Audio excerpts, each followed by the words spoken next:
We're going to go ahead and move on to part 3 now. This is the classwork for week 3 in BEH 383. Here we are looking at t-tests, different kinds of t-tests. In our scenario, Mrs. Mitchell is an algebra teacher. She's gave the students a geometry readiness test. They did poorly. She checked to see if there was a difference between their scores and the school mean, and there was. Then she wanted to know, after studying, if their scores increased, and they did. And finally, she wants to know if there's a gender difference in her students' performance at post-test. She doesn't have any particular reason to think that one gender will score higher than the other, so this is a classic case where we would use a two-tailed t-test, even though we've been using those before, because we don't know which way it's going to go. So maybe she's just curious about this. Maybe somebody said, oh, boys are better at math than girls, or somebody said, you know, you're sexist, you're giving the girls all the help, that's why they're doing better. For whatever reason, she wants to check this out. And she's interested in their scores at post-test.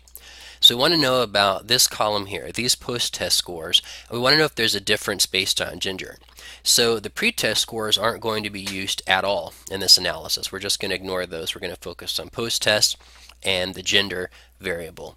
So let's think about our null and alternate hypotheses.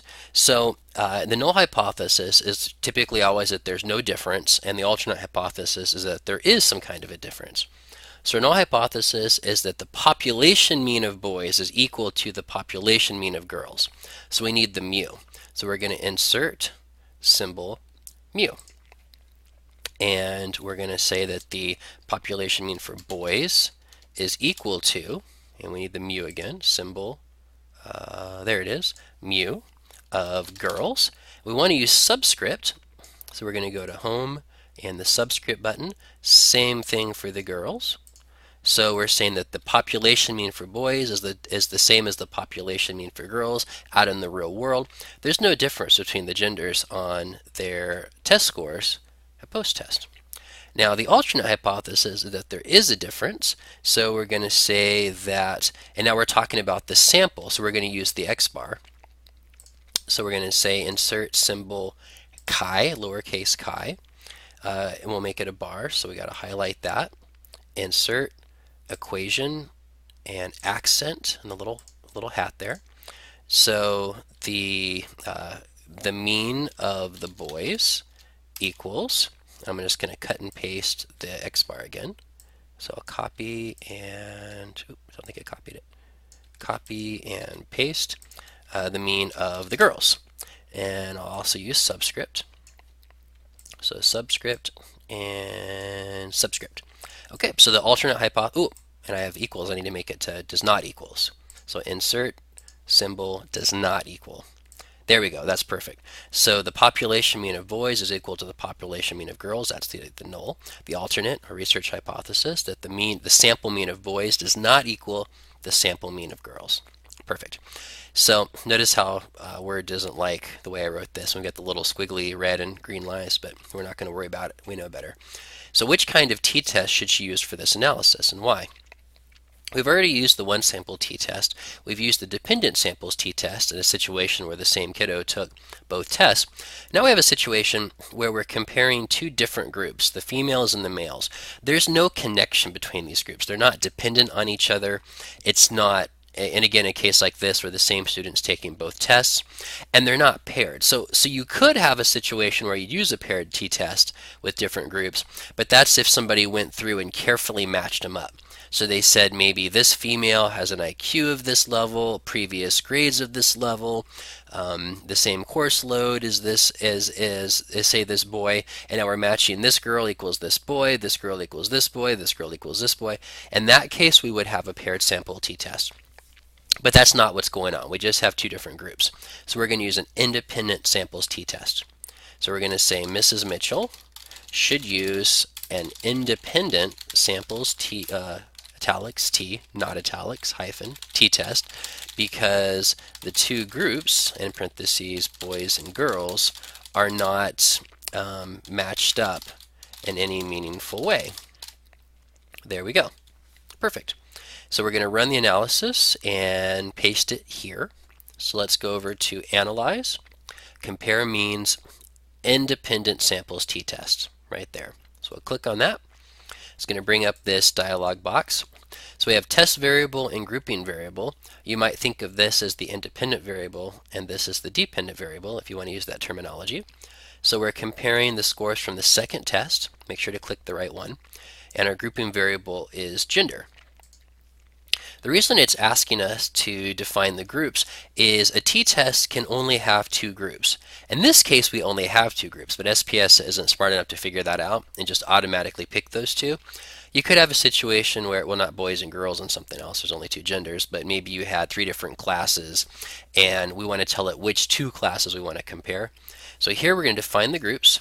Remember that we coded it as male is 0, I think, and female is 1. So we're going to designate that and then hit continue. Cut point would be if you had continuous data and you wanted to have maybe the higher scores from the lower scores, but we're not doing that. So continue.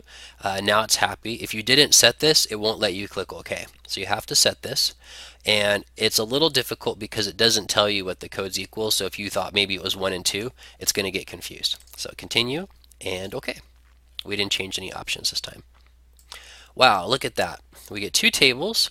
The first one is comparing the means. So the means for the mean for the boys is 78.63.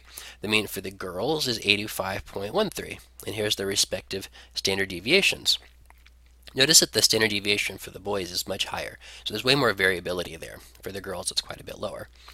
This second table, it's a bit complex. It's basically doing the same as the tables before. It's comparing the means of these groups. But there's this extra information here about Levine's test for equality of variances. There's two different rows of scores. So you're used to seeing, one test statistic, and now there's two different sets of degrees of freedom, 11.49. We're thinking, what is that all about? Two different significance levels. This is crazy, right? Well, what's going on is different statistical tests have different assumptions. And one of the assumptions of a t-test is that the variances are equal between the groups. So between the males and the females, there's basically relatively the same dispersion. It doesn't have to be exactly the same, it just has to be sort of close. So this test right here, Levine's test for equality of variances, checks that out. And a significant value means that they're not equal. A non-significant value, in this case 0.215, so remember 0.05 is the cutoff, it's above that, means that they're equal, so we can say that equal variances are assumed. So we're only going to be looking at this top row. For our class, we'll just focus on this. We're not going to worry about this other stuff. So if you wanted to, you could think of it as being just here to here. That's what we'll work off of. Unfortunately, when we cut and paste it, it's going to take up a lot of space on the page. So we can deal with that. So we're going to copy special, and we want to make sure it's an image. We'll go over here and highlight this and paste it. It's really hard to read the numbers, but as I mentioned, we don't actually need anything on this side, or technically anything down here. So what we can do is, if you want, you can crop it. So if you double click on it and go up here to crop, you can actually grab this and just sort of take all that out. And now it is not so big. And we can enlarge it. And there we go. So now it's actually a little easier to read since we're not using any of that. Just remember that the row we want is the top row, so don't get confused. If you want, you could even crop off the bottom row. Like that. Perfect.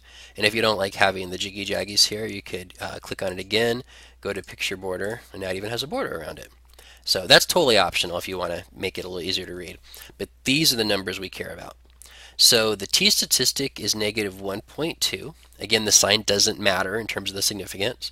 Degrees of freedom is 14. So with independent samples t-test, it's n-2. The previous test, it's n-1. The significance level is 0.24. Notice it says two-tailed, and that's what we mentioned a couple times. The mean difference is 6.5. Where that's coming from is the mean of the females minus the mean of the males. So they have a 6.5 advantage in their mean. And then here's the confidence interval of the difference. Notice now the confidence interval includes 0. So it could be that the girls are actually almost 18 points ahead of the boys, or we might think of it as the boys are 18 points lower than the girls. Or it could be that the boys are actually 5 points above the girls. So because this includes 0, we don't know who is higher in quote-unquote real life. So you might think of this if there's a presidential poll who's going to win the election. Sometimes they'll say it was within the poll's margin of error. That's kind of like what's going on here. It might say that, this candidate is 1% above that candidate. So here we have a mean difference, but because of this margin of error, we really don't know who's actually ahead. It could be one or the other. So we're 95% sure it's within this range. And so it shouldn't surprise us that the significance level is non-significant. So 0.05 is our cutoff, and so our p-value is 0.24. So that's way above 0.05. So now it says, what was the difference? Will you fail to reject, or will you reject the null hypothesis? So we're going to say that the difference, let's see, there was no significant difference between boys and girls math scores at post-test. Now sometimes you could just leave it at that. If you want to report it, there's a couple different ways you could do it. We'll go ahead and do that. So we'll put comma, again print italics T, non-italics, parentheses. Our test statistic is, our degrees of freedom is 14. Space equals space. And here's our test statistic, negative 1.23, because we're rounding to the hundredths place, comma, and then italics P, right? This is our p-value, non-italics space. Now normally we'd put something like p is less than something, but it's not less than anything in terms of one of our cutoff points. So some people would put like p equals ns for non-significant, and other times they'll put the actual value. So p equals, we'll do that, p equals 0.24. So this is telling our reader, hey, it was 0.24. It was really lousy. We don't have any strong reason to think that there was a gender difference. This observed difference, it could have just been a coincidence. The null hypothesis could very well be true, because there's a 24% chance we would get this t statistic if it were true. And that's a pretty, there's a lot of room there for error. So we're going to say that we will fail to reject the null hypothesis. Because there is a 24% chance that we would generate this test statistic if the null hypothesis were true. There we go. Okay, well that is the end of the classwork assignment. I'll show you something real quick since I think we have a little bit of time here. If we want to look at these two distributions graphically, the boys and the girls, so let's say we went over to graphs, chart builder, and we'll make a box plot real quick. Throw this bad boy up here. And we're going to use gender as our x-axis and our post-test scores as our y-axis. We can see what these distributions look like visually. Now take a look at that. We know that there was a larger standard deviation for the boys, and we can see that here. There's this widespread. Less so for the girls. But look at this. The 13 means this is observation number 13. That's an outlier. There's one girl that did a lot worse than all the other girls. So number 13 is right here. So this girl got a 68, and the other girls, this girl got 85, 83, 86, 87, 94, 91, 82. So see, this one is way less. And so that's something you might explore further in real life. You might think, was there something unusual about this girl? Was there maybe a special education situation? Here she did lousy to begin with, but if she had done better and dropped, we might wonder if she was distracted that day, broke up with her boyfriend, who knows? So you could try deleting that, running the analysis again, and seeing if that makes a difference. That's the sort of thing you would explore, and that's why it's valuable to have a box plot like this. Okay, well I hope this tutorial was helpful, and good luck with the homework.